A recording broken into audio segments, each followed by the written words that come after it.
ओम शांति। आज 24 जुलाई 2025 बाप दादा के मधुर महावाक्य। बाबा कहते, मीठे बच्चे, तुम इस पढ़ाई से अपने सुख धाम जाते हो, वाया शांति धाम। यही तुम्हारी एम ऑब्जेक्ट है, ये कभी नहीं भूलनी चाहिए। प्रश्न है, तुम बच्चे साक्षी होकर इस समय ड्रामा की कौन सी सीन देख रहे हो? उत्तर है, इस समय ड्रामा में टोटल दुख की सीन है। अगर किसी को सुख है तो अल्पकाल के लिए। बाबा कहते, अगर किसी को सुख है भी तो वह अल्पकाल कागविष्टा समान, बाकी दुख ही दुख। तुम बच्चे अभी रोशनी में आए हो, जानते हो सेकंड बाय सेकंड बेहद सृष्टि का ये चक्र फिरता रहता है। एक दिन न मिले दूसरे से, सारी दुनिया की एक्ट बदलती रहती है, नई सीन चलती रहती है। गीत है, जो पिया के साथ है उनके लिए ज्ञान की बरसात है। डबल ओम शांति। एक, बाप स्वधर्म में टिके हुए हैं। दूसरा, बच्चों को भी कहते हैं अपने स्वधर्म में टिको और बाप को याद करो। और कोई ऐसे कह न सके कि स्वधर्म में टिको। तुम बच्चों की बुद्धि में निश्चय है। बाबा कहते, निश्चय बुद्धि विजयंती, वही विजय पाएंगे। काहे की विजय पाएंगे? बाप के वर्षे की। स्वर्ग में जाना है, यह है बाप के वर्षे की विजय। बाकी है पद के लिए पुरुषार्थ। स्वर्ग में जाना तो जरूर है। बच्चे जानते हैं ये छीछी दुनिया है, बहुत अथाह दुख आने वाला है। ड्रामा के चक्र को भी तुम जानते हो। अनेक बार बाबा आया हुआ है पावन बनाए, सभी आत्माओं को मच्छरों सदृश्य ले जाने। फिर खुद भी निर्वाण धाम में जाकर निवास करेंगे, बच्चे भी आएंगे। बाबा कहते, तुम बच्चों को यह तो खुशी रहनी चाहिए, इस पढ़ाई से हम अपने सुख धाम जाएंगे, वाया शांति धाम। ये है तुम्हारी एम ऑब्जेक्ट, ये भूलनी नहीं चाहिए। रोज रोज सुनते हो, समझते हो, हमको पतित से पावन बनाने के लिए बाप पढ़ाते हैं, पावन दुनिया का सहज उपाय बताते हैं याद का।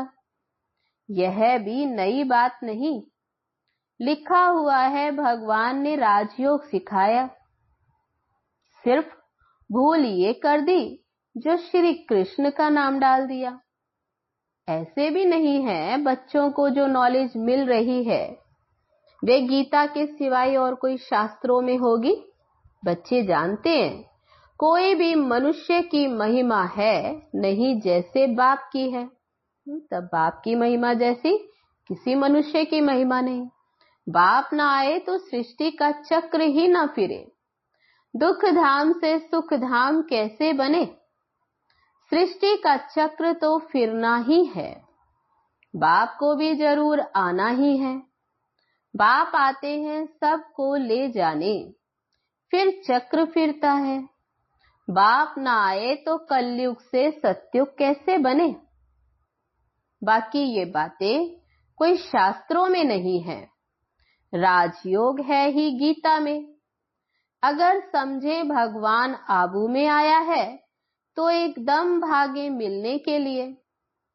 सन्यासी भी चाहते तो है ना कि भगवान से मिले, पतित पावन को याद करते हैं वापस जाने के लिए। अभी तुम बच्चे पद्मा पदम भाग्यशाली बन रहे हो, वहां अथाह सुख होते हैं।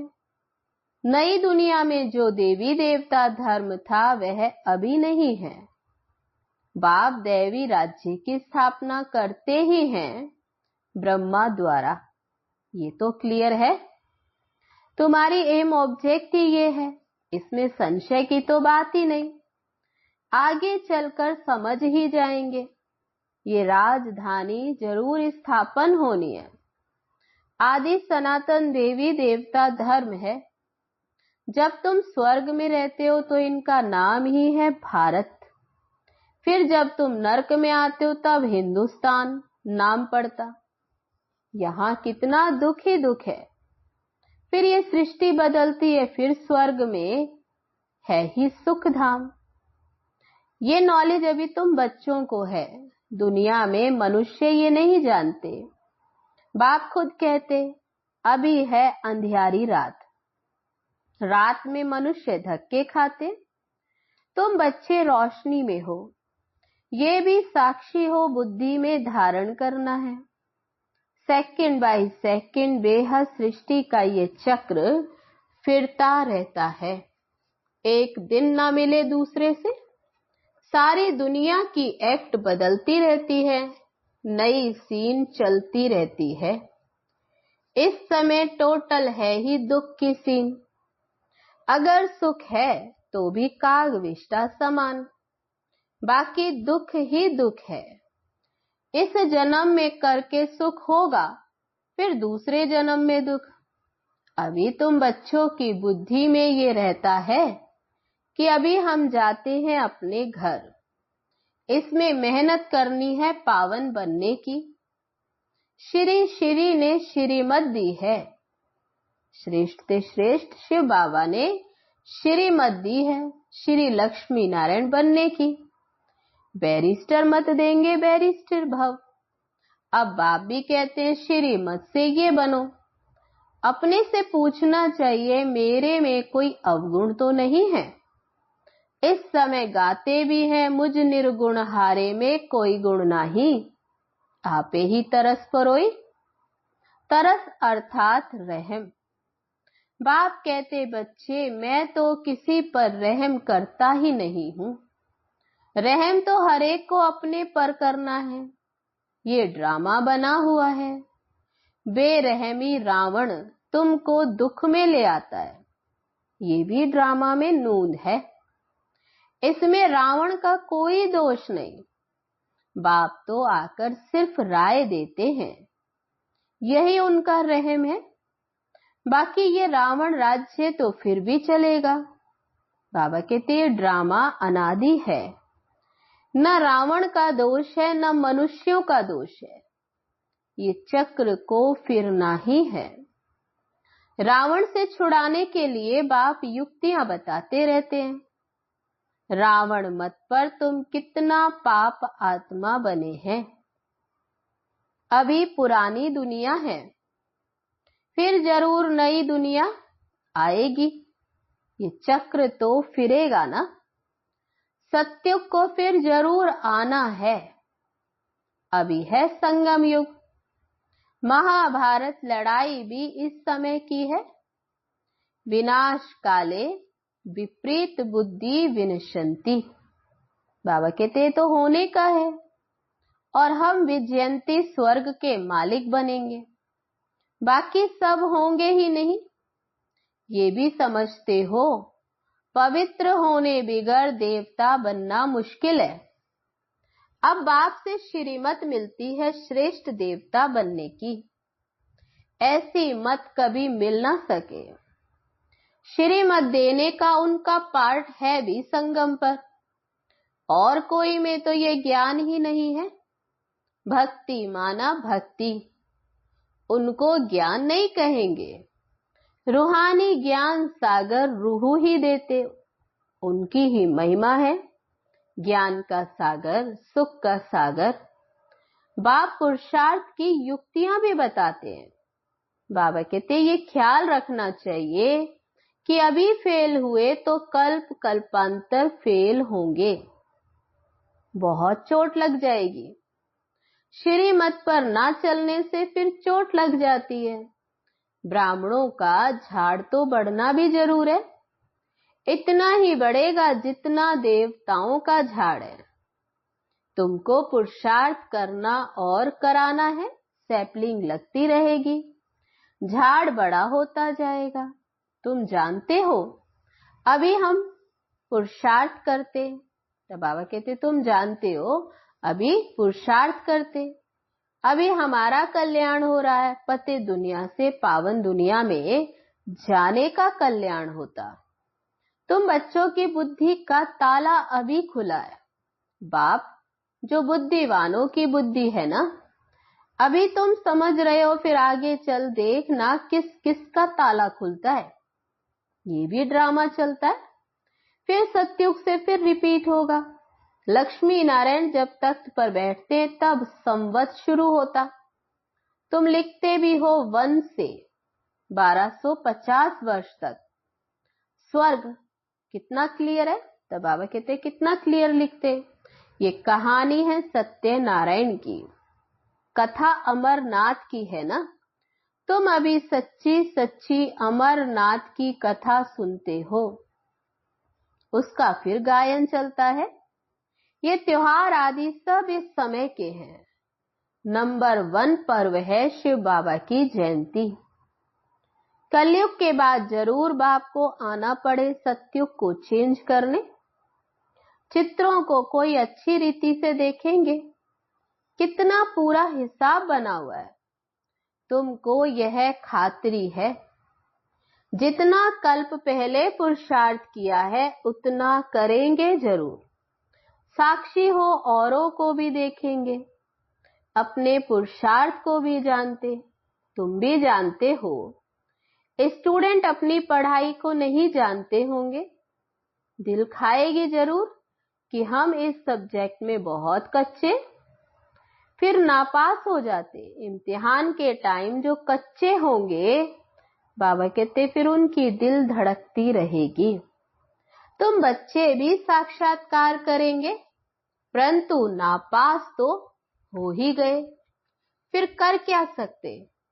स्कूल में नापास होते हैं तो संबंधी भी नाराज, टीचर भी नाराज होते, कहेंगे हमारे स्कूल के कम पास हुए, तो समझा जाएगा कि टीचर इतना अच्छा नहीं इसलिए कम पास हुए हैं। बाबा भी जानते हैं सेंटर्स पर कौन कौन अच्छी टीचर है, कैसे पढ़ाती है, कौन कौन अच्छी रीति पढ़ा कर ले आती है, सब मालूम पड़ता है। बाबा कहते हैं बादलों को लाना है, छोटे बच्चों को ले आएंगे तो उनमें मोह रहेगा, अकेला निकल कर आना चाहिए। तब बाबा कहते तुम यहाँ आते हो बादल भरकर ले जाने, भरपूर होकर जाने, इसलिए बाबा कहते अकेले निकल कर आना चाहिए तो बुद्धि अच्छी रीति लगी रहे। बच्चों को तो वहां भी देखते रहते हो। बाबा कहते ये पुरानी दुनिया तो कब्रिस्तान होनी है। नया मकान बनाते तो बुद्धि में रहता है ना हमारा नया मकान बन रहा है। धंधा आदि तो करते रहते, परंतु बुद्धि नए मकान तरफ रहती। चुप कर तो नहीं बैठ जाते हो, वह है हद की बात, ये है बेहद की बात। हर कार्य करते हुए ये स्मृति में रहे कि अभी हम घर जाकर फिर अपनी राजधानी में आएंगे, तो अपार खुशी रहेगी। बाप कहते हैं बच्चे अपने बच्चों आदि की संभाल भी करनी है, परंतु बुद्धि वहां लगी रहे।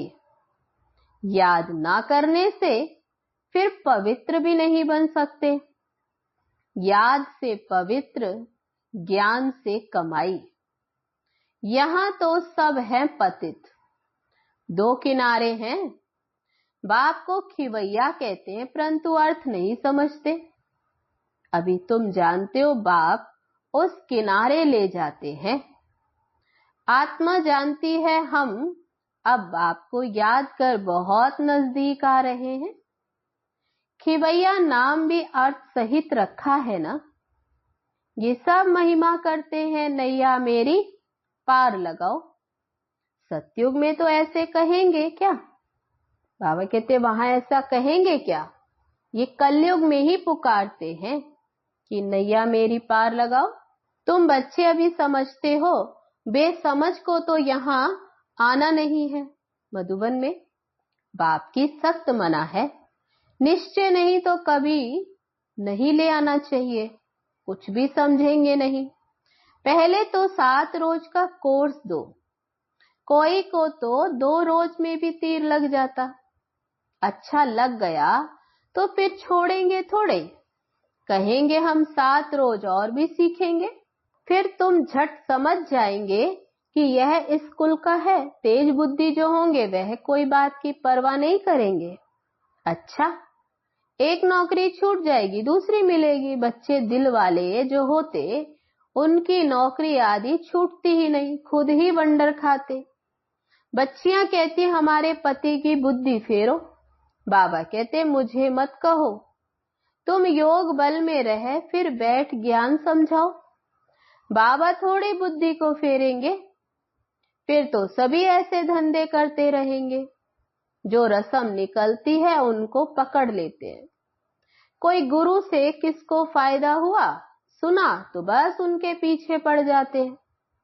नई आत्मा आती है तो उनकी महिमा तो निकलेगी ना, फिर बहुत फॉलोअर्स बन पड़ते। इसलिए इन सब बातों को देखना नहीं है, तुमको देखना है अपने को, हम कहां तक पढ़ते हैं। यह तो बाबा डिटेल्स में जैसे चिट चैट करते, बाकी सिर्फ कह देना बाप को याद करो, ये तो घर में भी रहकर कर सकते हो। लेकिन ज्ञान का सागर है तो जरूर ज्ञान भी देंगे ना। ये है मुख्य बात, मन मना भव। साथ में सृष्टि के आदि मध्य अंत का राज भी समझाते हैं। चित्र भी तो इस समय बहुत अच्छे अच्छे निकले हैं, उनका भी अर्थ बाप समझाते। विष्णु की नाभि से ब्रह्मा को दिखाया, त्रिमूर्ति भी है फिर विष्णु की नाभि से ब्रह्मा। बाबा कहते ये फिर क्या है? ये बाप बैठ समझाते हैं ये राइट है या रॉन्ग है। मनोमय चित्र भी ढेर बनाते हैं, कोई कोई शास्त्रों में चक्र भी दिखाया, परंतु कोई ने कितनी आयु लिख दी और कोई ने कितनी। अनेक मत है ना, शास्त्रों में हद की बातें लिख दी हैं। बाप बेहद की बात समझाते हैं कि सारी दुनिया में है रावण राज्य।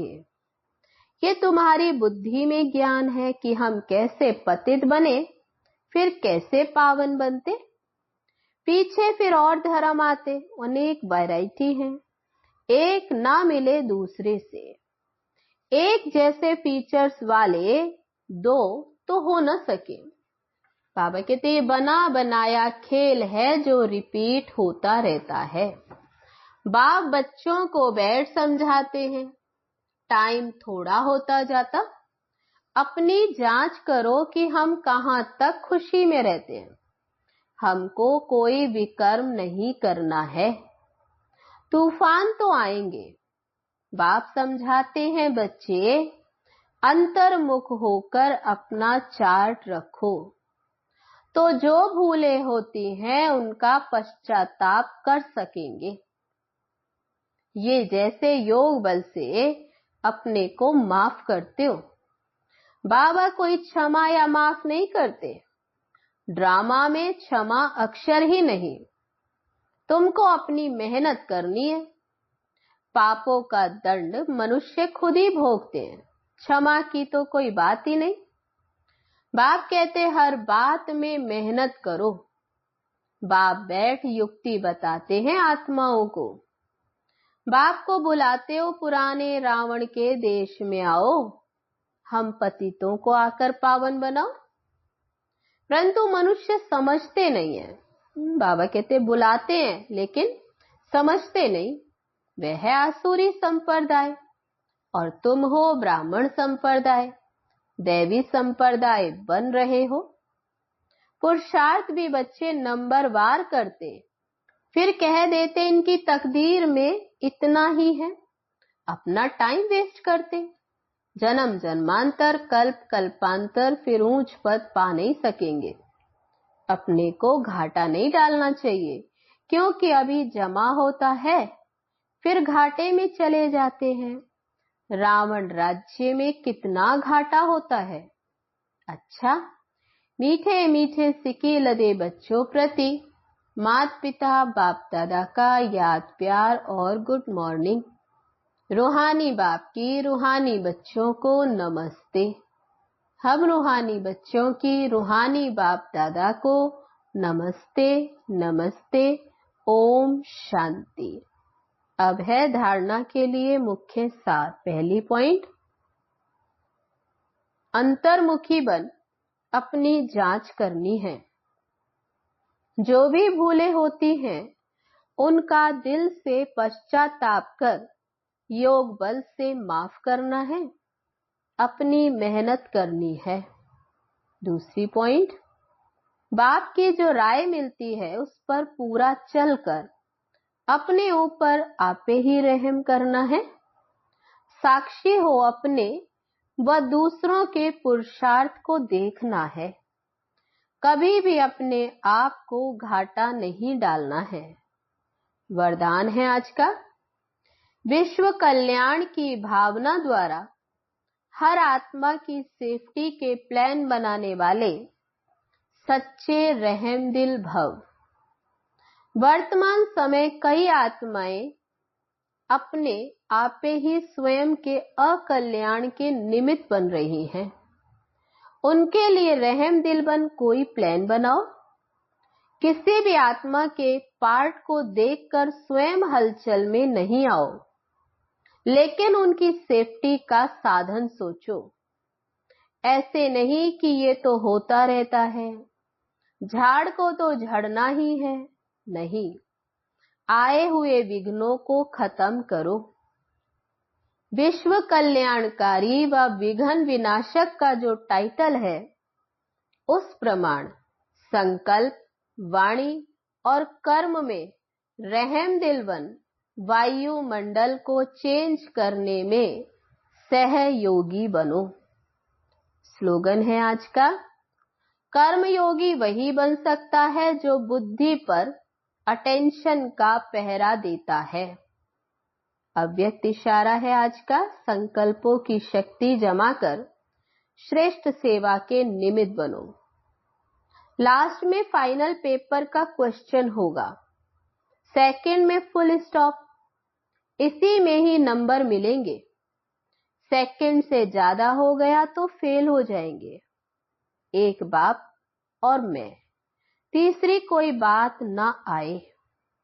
ऐसे नहीं यह कर लूं, यह देख लूं, ये हुआ नहीं हुआ, ये क्यों हुआ, ये क्या हुआ। ऐसा कोई भी संकल्प आया तो फाइनल पेपर में पास नहीं होंगे। अच्छा, ओम शांति।